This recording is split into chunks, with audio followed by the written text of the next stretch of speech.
አንድ ባለጸጋ ሰው ደግሞ ነበረ አለ።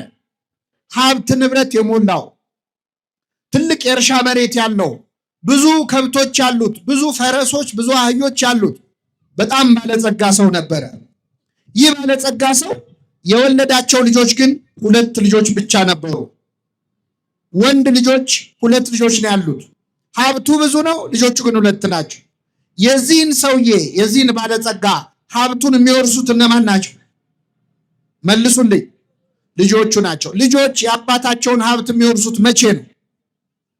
አባታቸው ምን ሲሆን ነው? ይገርማቸዋል ምዕመናን። ከሁለቱ ልጆቹ መሃል ትንሹ ልጅ ቢያይ አባቱ አልሞታ ነው ማለት ቢጠብቅ ይህ ሰውዬ ንቅንቃይ ነው። ስለዚህ መጣና አባቱ እስኪሞት መታገስ አቅቶት አባቴ የሚደርሰኝን ገንዘብ አሁኑን ስጠኝና ልሂድ አለ። አንድ ልጅ አባቱ በሕይወት እያለ ውርስ ከጠየቀ በተዘዋዋሪ ምን እየተመኘ ነው ማለት? ሞቱን ነው። የሚደርሰኝን ስጠኝና ልሂድ አለ። አባት እሺ አለ። ገንዘቡን የሚደርሰውን ገንዘብ ሰጠው። ይህ ልጅ አባቱ እስኪሞት ቢቆይ የአባቱን ሀብት ለ2 ይካፈል ነበር። አሁን ግን አባት በሕይወት ስላለ ለ3 ነው የሚደርሳቸው። 1/3ኛውን ከፈለና ሰጠው። ይህ ልጅ አባቱን ገንዘብ ልክ እንደተቀበለ ምን እንዳደረገ ታውቃላችሁ? ብን ብሎ ከዛች ሀገር ጠፋ፣ ወደ ሩቅ ሀገር ሄደ ይላል። በነገራችን ላይ እግዚአብሔር የማይሰጠን ለምን እንደሆነ ታውቃላችሁ? ሲሰጠን እንደምንጠፋ ስለሚያውቅ። አሁን በጣም ብዙ ሰው እንደው መድኃኔዓለም ውይ የምገባበት አንድ ነገር ብቻ ስጠኝ አደራህን ብሎ ይለምናል። ሲሰጠው ግን ይጠፋል። ይህ ልጅ አባቱን ገንዘብ ይዞ ወደ ሩቅ ሀገር ሄዶ በአጭር ጊዜ የአባቱን ገንዘብ በትኖ ጨረሰ። መቼስ ያለፋህበት ገንዘብ እኮ ለማጥፋት ቀላል ነው አይደል? ስለዚህ ካገኘው ጋር በልቶ ካገኘው ጋር ጠጥቶ በአጭር ጊዜ አባቱን ገንዘብ በትኖ ጨረሰ። ገንዘቡ አለቀ። ገንዘቡ ሲያልቅ ደግሞ ጓደኞቹም አለቁ። መቼስ ገንዘብ ሲኖረንና ሳይኖረን የወዳጆቻችን ቁጥር እኩል ነው አይደለም። አብረው የሚበሉ የሚጠጡት በሙሉ ተለዩት፣ ባዶ እጁን ቀረ። ልክ ገንዘቡን ሲጨርስ ደግሞ ምን መጣ መሰላችሁ? እዛ ሀገር ላይ ታይቶ ተሰምቶ የማያውቅ ረሃብ ተነሳ። ከፍተኛ ረሃብ ተነሳ። ይህ ልጅ ወይ ቤት አልሰራ ወይ ንብረት አላፈራ፣ ባዶ እጁን ቀረ። ረሃብ ሲያሰቃየው አንድ ሰው ቤት ተጠግቶ መኖር ጀመረ። ያስጠጋው ሰው በነፃ አላኖረውም። ችግር የለውም ቤቴ ግባና ትኖራለህ፣ ግን ቀን ቀን አሳማዎች አሉኝ እነሱን ትጠብቃለህ አሉ። ይህ ልጅ ተንደላቆ ተሞላቆ ያደገ የባለጸጋ ልጅ ነው። የምን ጠባቂ ሆነ? አይሰማም። አሳማ እንግዲህ በግዕዝ ህሱም ማለት አስቀያሚ ነው። የመጨረሻ ቆሻሻ እንስሳ፣ እዛው የሚበላ እዛው የሚጸዳዳ በጣም የቆሸሸ እንስሳ ነው። ይህ ልጅ የአሳማ በረት ውስጥ ቀኑን ሙሉ ሲጠብቅ መዋል ጀመረ። በጣም የሚሸት በረት ውስጥ ማለት ግን የሚገርማችሁ ከሽታው በላይ ይህ ልጅ በጣም ያስቸገረው እንደሆነ ታውቃላችሁ? ረሃብ ነበር። በጣም ይርበው ነበረ። ከረሃቡ ጽናት የተነሳ አሳማዎቹ ከሚበሉት ምግብ ሊበላ ይመኝ ነበር ይላል። ምን ነው እንደው እንደነሱ ባደረገኝ ብሎ በአሳማ እስኪቀና ደረሰው። ይህን ጊዜ ወደ ልቡ ተመለሰ ይላል። እግዚአብሔር ሁላችንን ወደ ልባችን ይመልሰን። ምን አለመሰላችሁ? በአባቴ ቤት እንጀራ የሚተርፋቸው አገልጋዮች ስንት ናቸው አለ። እኔ እዚህ በረሃብ ልሞት ነው። እኔ እዚህ የአሳማ ምግብ እያየው የጎመጀው ነው። በዚህ ሰዓት በልተው ጠጥተው ጠግበው ለውሻ የሚሰጡ በልተው ጠግበው ምግብ የሚደፉ የአባቴ ቤት ሙያተኞች ስንት ናቸው? ስለዚህ አሁኑኑ ተነስቼ ወደ አባቴ እሄዳለሁ፣ እንዲህ እለዋለሁ፣ አባቴ ሆይ በሰማይና በፊት በደልኩ። በሰማይ እናት አባትን አክብር ባለ በእግዚአብሔር ፊት በአንተም ፊት በደልኩ። ከእንግዲህ ወዲህ ልጅህ ተብዬ ልጠራ አይገባኝም። ቤቱ ውስጥ ካሉት አገልጋዮች እንደ አንዱ አድርገኝ እለዋለሁ አለ። ተነስቶም ወደ አባቱ መጣ ይላል። ከኔ ጋር ናችሁ ምዕመናን? እግዚአብሔር ከሁላችን ጋር ይሁን። አባቱም ገና ከሩቅ ሳለ አየውና አዘነለት። ገና ብቅ ሲል ሲያየው አዘነለት። ወደ እርሱ ሮጠና አቀፈና ሳሙ። ልጁም አባቴ ሆይ ልጅ ልባል አይገባኝም አለ። አባት ግን ገና ከአፉ ተቀብሎ ከሁሉ የተሻለ ልብስ አምጡና አልብሱት፣ ለጣቱ ቀለበት ለእግሩ ጫማ ስጡት፣ የሰባውን ፍሪዳ አምጡና ረዱለት፣ እንብላ ደስ ይበለን፣ ይህ ልጄ ሞቶ ነበር ሕያው ሆኗል፣ ጠፍቶ ነበር ተገኝቷል አለ። ደስ የሚላቸው ጀመር ይላል። ይህ ሁሉ ሲሆን ምዕመናን፣ ይህ ባለጸጋ ስንት ልጆች አሉት ብያቸዋል። ታላቅ ወንድሙ እርሻ ሲያርስ ውሎ ማታ ላይ ወደ ቤት ተመለሰ። ወደ ቤት ሲመጣ ቤቱ እልልታ በእልልታ ሆኗል። ድግስ ላይ ነው። ከበሮ ይመታል፣ እልል ይባላል። አንዱን ሕፃን ጠራና ምንድን ነው የምሰማው ብሎ ጠየቀው። አይ ወንድም መጥቶ አባት የሰባውን ፍሪዳ አርዶለት ነው አለ። ተቆጣ፣ ሊገባም አልፈለገም ይላል። አባቱም ወጥቶ ለመነው ይላል። መከረኛ አባት። የጠፋው ልጅ ሲመጣ ቤት ውስጥ ያለው ደግሞ አልገባም አለ። ኧረ እባክህ ግባ አለው። አልገባም፣ እኔ እስከ ዛሬ እንደ ባሪያ ተገዝቼልሃለሁ። እንደምን ተገዝቼልሃለሁ? ካዘዝከኝ ያልፈጸምኩት አንድም ነገር የለም። ነገር ግን ለእኔና ለጓደኞቼ በግ እንኳን አርደ ብሉ ብለህን ታውቃለህ? ፍየል እንኳን አርዳ ብልተህን ታውቃለህ? ዛሬ ግን ገንዘብህን ከጋለሞቶች ጋር በልቶ ይሄ ልጅህ ሲመጣ አለ። ይሄ ምንህ ሲመጣ አይሰማም። ምኑ ነው ለሱ? ይህ ወንድሜ አይደለም ያለው። ይሄ ልጅ ሲመጣ ፍሪዳ አረድክለት፣ ስለዚህ አልገባም አለ። አባት ግን ምን አለው? ልጄ ሆይ አንተ እስከ ዛሬ ከኔ ጋር ነበርክ። የእኔ የሆነ ሁሉ የማን ነው? ያንተ ነው። ነገር ግን ይህ ወንድምህ ሞቶ ነበር ሕያው ስለሆነ፣ ጠፍቶ ነበር ስለተገኘ ደስ ሊለን ሐሴትም ልናደርግ ይገባናል አለው ይላል። ስለ ቃሉ አምላካችን ስም የተመሰገነ ይሁን። ስንት ምሳሌዎች ነገርኳችሁ ምዕመናን። መጀመሪያ የጠፋው ምንድን ነው? ጅብ ነው። ሁለተኛው ሳንቲሙ ላይ ነቃ አላችሁ፣ ምንድን ነው? ሁለተኛው ምንድን ነው? ሶስተኛው ሰው ነው። የሚገርማችሁ የሉቃስ ወንጌል ምዕራፍ 15 አሁን ያነበብነው መድኃኒታችን ኢየሱስ ክርስቶስ ከተናገራቸው ምሳሌዎች ሁሉ እጅግ ወርቃማው ምሳሌ ነው። የሌሎች ምሳሌዎች አክሊል ነው፣ ዘውድ ነው። እንደውም አንዱ ሊቅ ምን አለ? መጽሐፍ ቅዱስ ቢጠፋ ራሱ ይህንን ምዕራፍ ወስዶ መጽሐፍ ቅዱስን ድጋሚ መጻፍ ይቻላል ይላል። እዚህ ውስጥ በጣም ብዙ ትምህርት አለ። ምስጢረ ሥላሴ አለ፣ ምስጢረ ሥጋዌ አለ፣ ምስጢረ ቁርባን አለ፣ ምስጢረ ትንሣኤ አለ፣ ነገረ መላእክት አለ፣ ብዙ ነገረ ድህነት አለ። ሁሉን ለመማር ጊዜያችንም እውቀታችንም አይፈቅድልንም። እኔ እንደው አንድ ክርስቲያን ከአምላኩ ከእግዚአብሔር ተለይቶ እንዴት ይጠፋል የሚለውን ብቻ ልንገራችሁ። የመጀመሪያ ላይ የጠፋው በግ ነው፣ እንስሳ ነው። ሁለተኛ የጠፋው ዕቃ ነው። ሶስተኛ የጠፋው ምንድን ነው? ሰው ነው። ሰው ሆነን ከአምላካችን ተለይተን ልንጠፋ እንችላለን? አንችልም? እንችላለን በኃጢአት። አንዳንዴ ደግሞ ኃጢአታችን ሲበዛ ከሰውነት ክብር ወርደን እንደ እንስሳ የምንሆንበት ጊዜ አለ እኮ አይደል? ሰው ክቡር ሆኖ ሳለ አያውቅም እንደሚጠፉ እንስሳት መሰለ እንደሚል ማለት። አንዳንዴ ደግሞ ሰው ከእንስሳም ያንሳል። በእውነት ባለንበት ዘመን እኮ ሰው ከእንስሳ ያነሰበት ዘመን ነው አይደል? አዎ።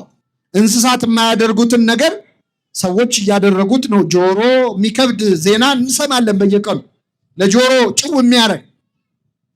እንስሳ እንስሳን አይበላም፣ ሰው ግን ሰውን እየበላ ነው። ስለዚህ ከሰውነት ክብር ወርደን እንደ ዕቃ ልንሆን እንችላለን። እግዚአብሔር ምን አደረገ? ይህ ሰውዬ፣ ይህ ባለ ታሪክ የጠፋበትን በግም ፈለገው፣ ሰውንም ፈለገው፣ ዕቃውንም ፈለገው። እንደ ሰው ብትጠፉ እፈልጋችኋለሁ፣ እንደ እንስሳ ብትሆኑም እፈልጋችኋለሁ፣ እንደ ዕቃ የማትጠቅሙ ብትሆኑ ምን እላችኋል? ይፈልገናል። እግዚአብሔር ሁላችንን ይፈልጋል። ፈላጊውን ስታዩት መጀመሪያ ላይ እረኛ ነው። ሁለተኛው ላይ ሴት ነው፣ እናት ነው። ሶስተኛው ላይ አባት ነው። የሁላችን አባት ማን ነው? ምዕመናን አይሰማም? አባታችን እሱ ነው።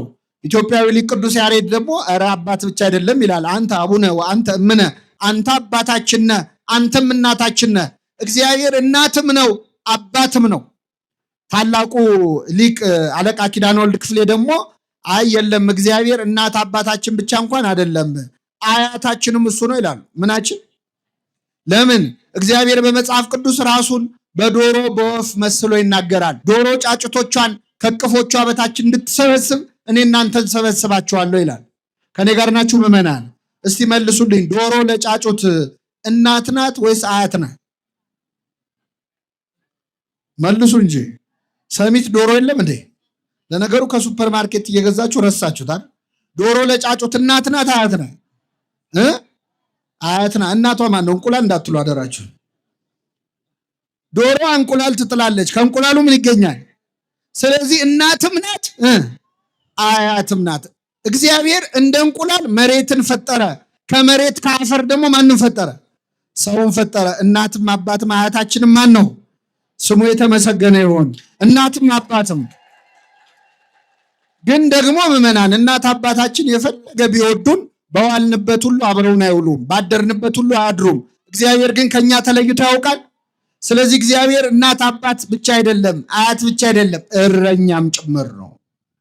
እግዚአብሔር እረኛዬ ነው አለ ነብዩ እግዚአብሔር ዳዊት። እግዚአብሔር ምኔ ነው? የሚያሳጣኝ እረኛ ነው እግዚአብሔር። እረኝነቱ ለምንድን ነው? ቀንም ሌሊትም የሚጠብቅ እረኛ ነዋ። እረኛ ቀን ጠብቆ ሌሊት ይተኛል። እግዚአብሔር ግን እኛን ሲጠብቅ ምን አይልም? የሚጠብቀኝ ምን አይልም? አይተኛም። ሌላው ዘበኛ እኮ ይተኛል ታውቃላችሁ። ሌላው ጠባቂ ይተኛል። ብዙ ዘበኞች ጥበቃ ያለባቸው ቡና ጠጡ ስትሏቸው ሌሊት ቡና እንቅልፍ ይከለክለኛል ይላሉ። ጠባቂ ናቸው ግን ምን ይላሉ? እግዚአብሔር ግን እኛን ሲጠብቅ ምን አይልም? አይተኛም። እረኛ በግ ጠብቆ መጨረሻ በጉን ለሚገዙ ሰዎች ምን ይለዋል? ይሸጠዋል ወይ ራሱ አርዶ ይበላዋል? እግዚአብሔር እረኛችን ነው። ይሸጠናል? መልሱልኝ። ባይሆን እረኛው መድኃኔዓለም ክርስቶስ ስለኛ በ30 ብር ተሸጧል። እረኛ በጎቹን አርዶ ስጋቸውን ይበላል። የኛ እረኛ ክርስቶስ ግን እኛ በጎቹ ተሰልፈን የእረኛውን ስጋና ደም እንበላል። አላያችሁም? ቅድም ተሰልፈው የእረኛውን ስጋና ደም ሲበሉ። እኛ እኮ በግ የፈለገ ብንወደው ወይ እናርደዋለን ወይ እናሳርደዋለን። አሁን ለዓመት በዓል እስቲ መልሱልኝ። ዓመት በዓል ሲደርስ ለገና ለፋሲካ በግ የምንገዛው ከሳምንት በፊት ነው ብዙ ጊዜ አይደለ? ከኔ ጋር ናችሁ? ከሳምንት በፊት እንገዛለን፣ በግ እናስራለን ቤታችን። ያንም በግ አንድ ሳምንት እኛ ጋር ሲቆይ አንንከባከበው? በአፉ ሳር ይሰጠዋል፣ ውሃ ይሰጠዋል። ለምንድን ነው የምንንከባከበው? እስቲ መልሱልኝ። ምናልባት ያ በግ ያን ሰሞን የሚያየውን ፍቅር አይቶ እንደው እንዴት የተባረኩ ሰዎች ናቸው፣ እንደው በልቼ የምጠግብ አይመስላቸው፣ እንደው እዚሁ ባሳድበው እንደው አዶብት አድርገው ልጃቸው ባረጉኝ ይላል። እንንከባከበዋለን፣ ግን ለማረድ ነው። የእረኛ ፍቅር እስከ ማረድ ነው። የክርስቶስ ፍቅር ግን ለበጎቹ ነፍሱን እስከ ማሳለፍ ድረስ። ይህ እረኛ 100 በጎች ነበሩት ይላል። የጠፋበት በግ ስንት ነው? አቤት! አንዱም በግ ፍለጋ በጨለማ ወጣ፣ እስኪያገኘው ድረስ ፈለገው፣ ባገኘው ጊዜ በትከሻው ተሸከመው ይላል። ይህ እረኛ መድኃኒታችን ኢየሱስ ክርስቶስ ነው። 100 በግ የተባሉት ሰውና መላእክት ናቸው። አንድ በግ ጠፋ የተባለው ደቂቀ አዳም ነው፣ እኛ ነን፣ የሰው ልጆች ነን። እስኪያገኘን ድረስ ፈለገን የተባለው ከሰማየ ሰማያት ወርዶ እኛን ፍለጋ ተወልዶ ሰው መሆኑን ነው። እስኪያገኘው ድረስ ፈለገው፣ ባገኘው ጊዜ በትከሻው ምን አለው? ተሸከመው። ነስአ ደዌነ ወጾረ ሕማመነ፣ ኃጢአታችንን በደላችንን ክርስቶስ በትከሻው ላይ ምን ብሏል? ተሸክሟል። የጠፋ በግ አዳምን የፈለገው ባገኘው ጊዜ የተሸከመውን ቸሩን እረኛ ክርስቶስን የወለድሽልን ሆይ ምን ይበልሽ? ቅዱስ ዮሐንስ አፈወርቅ ተረጎመው። የጠፋው በግ አዳም ነው፣ ባገኘው ጊዜ የተሸከመው ክርስቶስ ነው። የተሸከመው የሁላችንን ኃጢአት። ስለዚህ እየተናገረ ያለው ስለ ማዳን ስራውን። ወደኛ ዘመን ግን ልመልሳችሁ ምዕመናን፣ ወደኛ ዘመን ልመልሳችሁ። አንድ ክርስቲያን ከቤተ ክርስቲያን ተለይቶ እንዴት ይጠፋል ካላችሁ፣ የመጀመሪያ የሚጠፋው እንደ በግ ነው። የመጀመሪያው የሚጠፋው እንደ ምንድን ነው? እንደ በግ ነው። በግ እንዴት ነው የሚጠፋው? እስቲ ንገሩኝ ምዕመናን። በግ የሚጠፋው አውቆ ነው ወይስ ሳያውቅ ነው? መልሱልኝ። ምን እያደረገ ነው በግ የሚጠፋው? እስቲ ንገሩ። እዚህ ጋር ሳር እየበላ እዚህ ጋር የሚበላው ሳር ትንሽ ሲደርቅበት ወደዛ ሲሄድ አይደል? ውሃ ሲጠጣ እዚህ ጋር ደፍረስ ሲልበት ወደዛ ሲሄድ። በግ አስቦ ይጠፋል? አይጠፋም። በግ ሲጠፋ ቢመሽብኝስ ብሎ ያስባል? ተኩላ ቢበላኝስ ይላል? አይልም። የመጀመሪያው እኛ ክርስቲያኖች ከቅድስት ቤተክርስቲያን የምንጠፋው ልክ እንደ በግ ሳናውቅ ነው። ይሄ በግ እየበላ እየጠጣ እንደጠፋ ብዙ ሰዎች በእንጀራ ጉዳይ ከቤተክርስቲያን ይጠፋሉ። አይተው ይጠፋሉ።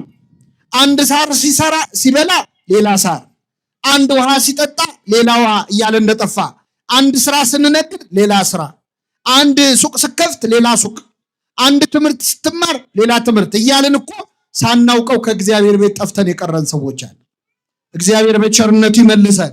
አንዳንዱ ሰው አሁን በስራ ቢዚ ይሆንና ውጥር ይልና ምነው አትመጣም ቤተክርስቲያን ሲባል ውይ እኔ እኮ በጣም ቢዚ ነኝ ይላል። ይሄ በጋውን ቢዚ ነበር አልነበረ? ነበር። የእንሳር እያገላበጠ ማለት ነው። እግዚአብሔር አትስሩ፣ አትነግዱ፣ አትማሩ አይልም። ከቤተ ክርስቲያን ግን እንድንርቅ አይፈልግም። ከቤቱ ከመራቅ እግዚአብሔር ይሰውረን። በግ ሲጠፋ ተኩላ ቢበላኝ አይልም፣ ገደል ብገባ አይልም። ሰዎች ከእግዚአብሔር ቤት ሲርቁ ተኩላ የተባሉ መናፍቃን ቢነጥቁኝስ፣ የበግ ለምድ ለብሰው የሚመጡ በውስጣቸው እንደ ተኩላ ነጣቂዎች የሆኑ መምህራን ቢወስዱኝስ ብሎ አያስብም። ሰው ገደል ብገባ አይልም።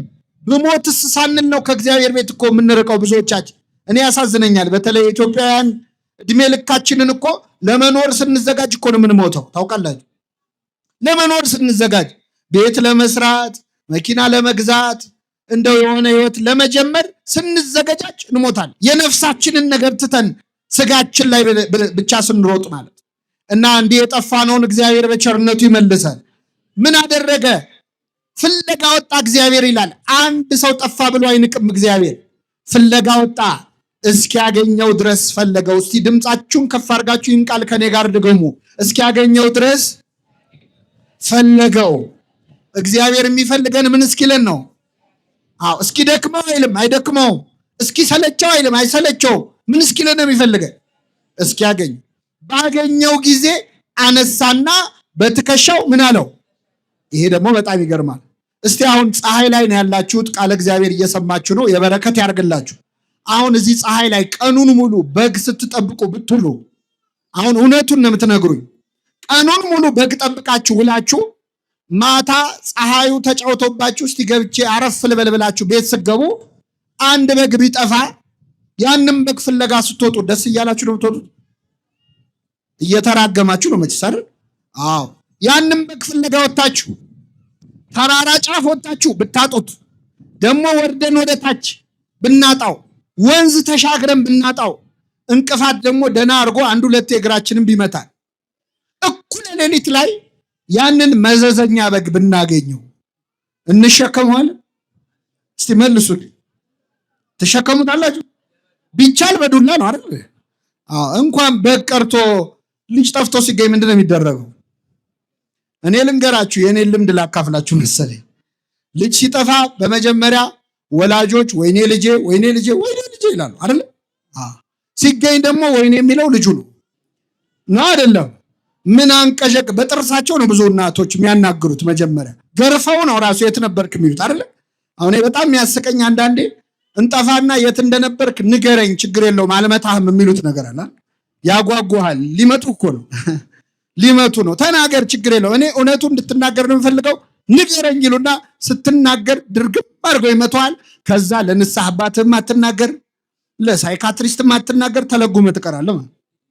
ወላጆች ልጆቻቸው ከገረፉ በኋላ ነው የት ነበርክ የሚሉት። ይህ እረኛ ግን ባገኘው ጊዜ በትከሻው ምን አለው? አቤት! አይገርምም? በጣም የሚገርም እኮ ነው። እመቤታችን ብቻ እኮ ነው ናት ልጇ ጠፍቶ ያልተጋረፈች እኮ እሷ ብቻ ነች። ታውቃለች? 3 ቀን ጠፋባት እኮ ክርስቶስ። ኢየሩሳሌም ድረስ ተመለሰች ከዮሴፍ ጋር። በቤተ መቅደስ ውስጥ ከመምህራን እግር ስር ቁጭ ብሎ አገኘችው ይላል። ክርስቶስ የጠፋባችሁ ሰዎች ሌላ ቦታ አለ ቢሏችሁ እንዳትሰሙ። የክርስቶስ አድራሻው ቤተ መቅደስ ውስጥ ከመምህራን እግር ስር ነው የምታገኙ። ስታገኘው እመቤታችን አልተቆጣችም። አምላኳን ወልዳ ምን ታድርግ? ልጄ ሆይ አባትህና እኔ ስንፈልግ ለምን አስጨነከን አለችው። 3 ዓመት እኮ ይዛው ስትሰደድ ለምን አስጨነከኝ ብላ አታውቅ። ከፊቷ ዞር ሲል ግን ለምን አስጨነከኝ አለች። እመቤታችን ክርስቶስ ከሷ መራቁ ነበር ጭንቀቷ፣ ሌላ አይደል። ሌላ ወላጅ ግን ገርፎ ነው የት ነበርክ የሚለው። ይህ እረኛ ግን ባገኘው ጊዜ በትከሻው ተሸከመው ይላል።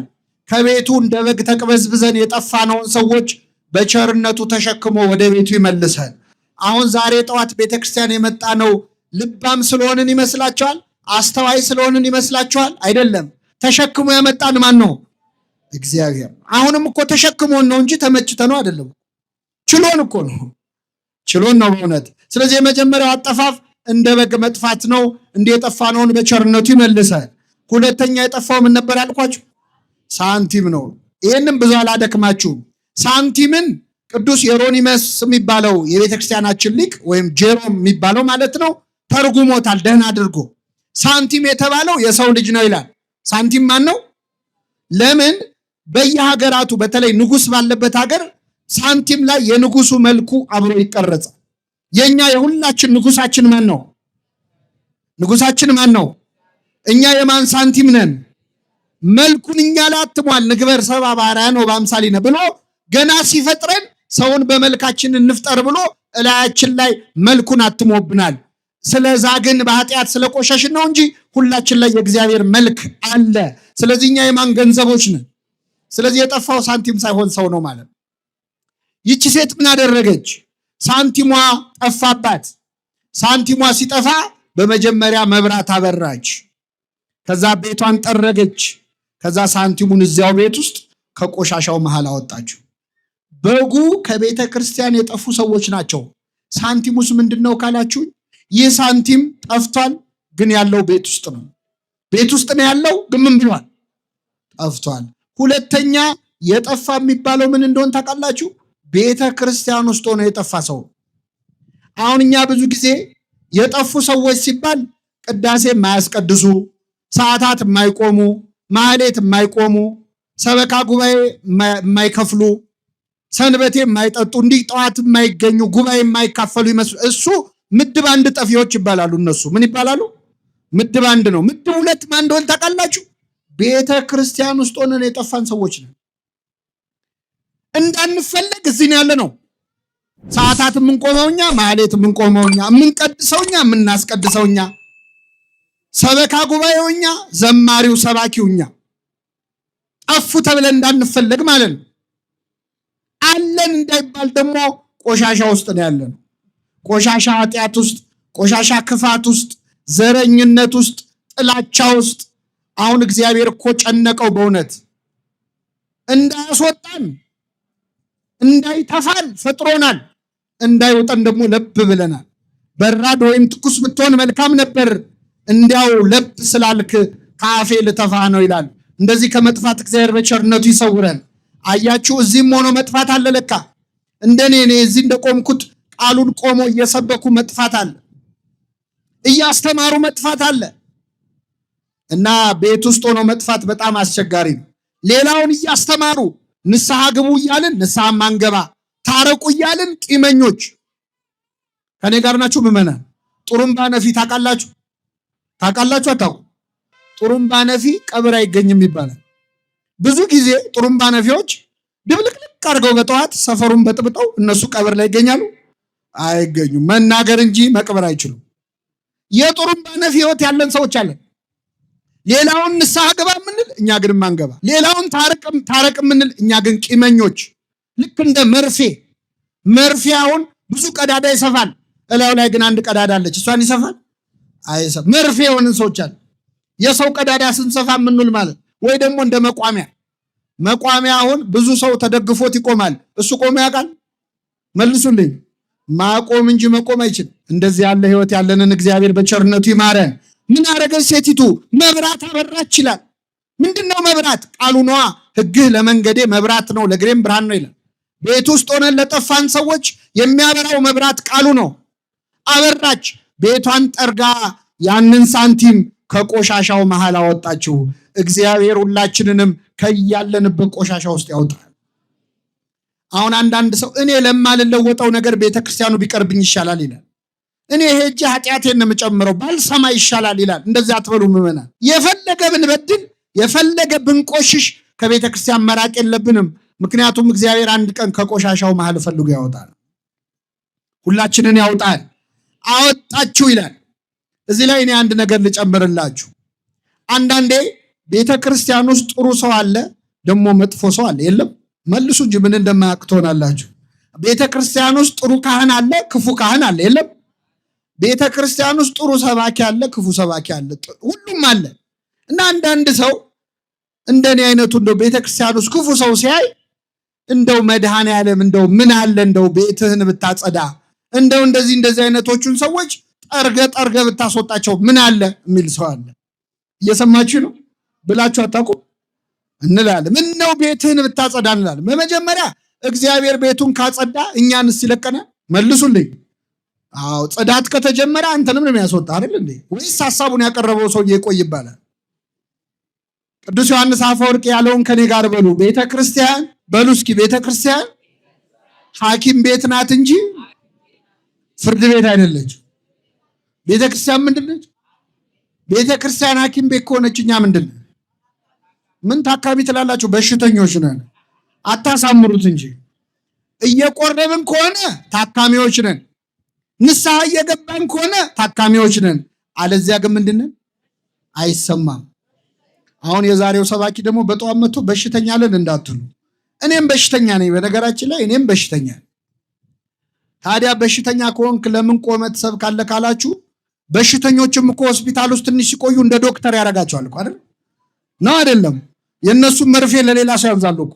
እና አሁን እኛ ትንሽ ቀድመን የገባን በሽተኞች ነን። እግዚአብሔር ሁላችንንም ይማረን። ስለዚህ በሽተኛ ለበሽተኛ እንደሚያዝን ኃጢአተኛ ለኃጢአተኛ ማዘን አለበት። አሁን እኛ ችግሩ ምን መሰላችሁ? እኛ የምንሰራውን ኃጢአት ራሱ ሌላ ሰው ሲደግመው በጣም ነው የምንዳደደው። ኮፒራይት ይሁን ምን ይሁን አላውቅም። እኛ የምንሰራውን ኃጢአት ሰው ሲደግመው ደስ አይለንም። እኔ ቀላል ምሳሌ ልስጣችሁ። አሁን እዚህ ጉባኤ መሀል እየተማራችሁ መሀላችን ያለ አንድ ሰው ሞባይል ቢጮ ስልኩ ቢጮ ምን ትላላችሁ? አይ እንደው ሰው ምን አለ እንደው ቤተክርስቲያን መጥቶ እንኳን ስልኩን ስነስርዓት አያስይዝም ይህ እንደው እንላለን። የእኛ ስልክ ከጮኸ ግን የስራ ጉዳይ አስቸኳይ የቤተሰብ ጉዳይ። አይገርም? በጣም ይገርማል እኮ። ብዙ ሰዎች በነገራችን ላይ በእንዲህ አይነት ነገር ነው ከቤተክርስቲያን የሚሸሹት። እና አብረን የሰራውን ኃጢአት እንኳን እኮ እንተዛዘባለን። እርስ በርስ የምንፈርደውን ያህል ስላልፈረደብን ስሙ የተመሰገነ ይሁን። ስለዚህ ምን አለ ቅዱስ ዮሐንስ አፈወርቅ? በሽተኞችን የሚያክሙባት ሐኪም ቤት ናት ቤተክርስቲያን። አንዱ ለአንዱ ማዘን ያለብን ናት። እና ጠርጋ አስወጣ አይባልም። ይህ ሳንቲም ተጠርጎ ቢሆን ኖሮ ይገኝ ነበር እንዴ? አይገኝም። የተገኘው የት ስላለ ነው?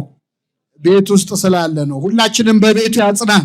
አንዳንድ ሰው ደግሞ ቤተክርስቲያን ውስጥ ክፉ ሰው ሲያይ ሰበብ ፈልጎ የሚወጣ ሰው አለ። ሁለተኛ አልመጣም የሚላል። እኔ የአባ ገሌን መስቀል አልሳለምም የሚሉ ሰዎች አሉ። መስቀሉ የማን ነው? የእግዚአብሔር ነው። የክርስቶስ መስቀል አንድ ኃጢአተኛ ካህን ቢይዘው ይረክሳል? አይረክስም። ካህኑ ይቀደስ ካልሆነ እንኳን ካህን ሰይጣን ቢይዘው አይረክስም። እና አንዳንድ ሰው ሰበብ ነው የሚፈልገው። ቄሱ እንዲያደረገ ዲያቆኑ እንዲያደረገ እያለ ከቤተክርስቲያን መውጣት ነው የሚፈልገው። ከኔ ጋር ናችሁ? አሁን እየተማርን ከላያችን አውሮፕላን ሲመላለስ ነበር። እንደው ያርግልንና ለሁላችን እንደው እዚህ ያለው ህዝብ በሙሉ በአንድ አውሮፕላን ተጭኖ ኢየሩሳሌም ቤት ደስ ይላቸዋል። እና አሁን እንደው በረራው ላይ እንውሰዳችሁ። እየሄድን እያለ አውሮፕላኑ ላይ ምግብ ምናምን የሚያቀርቡ የሚያስተናግዱ ሰዎች አሉ አይደል? አውሮፕላን ውስጥ እንደው ቢገላምጧችሁ ቢያመናጭቋችሁ እዛ አውሮፕላን ውስጥ ወራጅ አለ ትላላችሁ? መልሱልኝ። አንጀት እያረረ ቁጭ ነው የምትለው አይደል? አዎ፣ በረራው እስኪጠናቀቅ ቁጭ ትላለ። ቤተክርስቲያን እንደ አውሮፕላኑ ናት። ምዕመናን የምትወስደን ወደ መንግስተ ሰማያት ነው። አስተናጋጆቹ እኛ አገልጋዮቹ ነን። የእኛን ጸባይታችሁ ወራጅ አለ አትበሉ ባካችሁ። ሁላችንን መንግስተ ሰማያት ለማረፍ ያብቃል። ወደ መጨረሻው ልምጣላችሁ። ሶስተኛ የጠፋው ሰው ነው። መጀመሪያ የጠፋው በግ ነው። ከእግዚአብሔር ቤት የራቁ ሰዎች ናቸው። ሁለተኛው ሳንቲም ነው። ቤት ውስጥ ሆነን ያለን መስሎን የጠፋን ሰዎች ነን። ሶስተኛው ልጅ ነው። የአባቱን ገንዘብ ስጠኝ ብሎ አውቆ የጠፋ ነው። ከዚህች ኦርቶዶክሳዊ ተዋሕዶ ቤተክርስቲያን ከዚህ መቅደስ ከዚህ አገልግሎት አውቀው የወጡ ሰዎች አሉ። ይህ ልጅ አባቱ ቤት ቁጭ ብሎ አንዴ ውሃ ቅዳ፣ አንዴ እንጨት ፍለጥ፣ አንዴ ከብቶቹን መልሳቸው፣ በጊዜ ግባ መባል ሰልችቶት ነው የወጣው። ከዚህች ኦርቶዶክሳዊ ተዋሕዶ ቤተክርስቲያን ጾም ሰልችቷቸው፣ ጸሎት ሰልችቷቸው፣ ምንኩስና ከብዷቸው የወጡ ሰዎች አሉ የሉም? እግዚአብሔር ይመልሳቸው።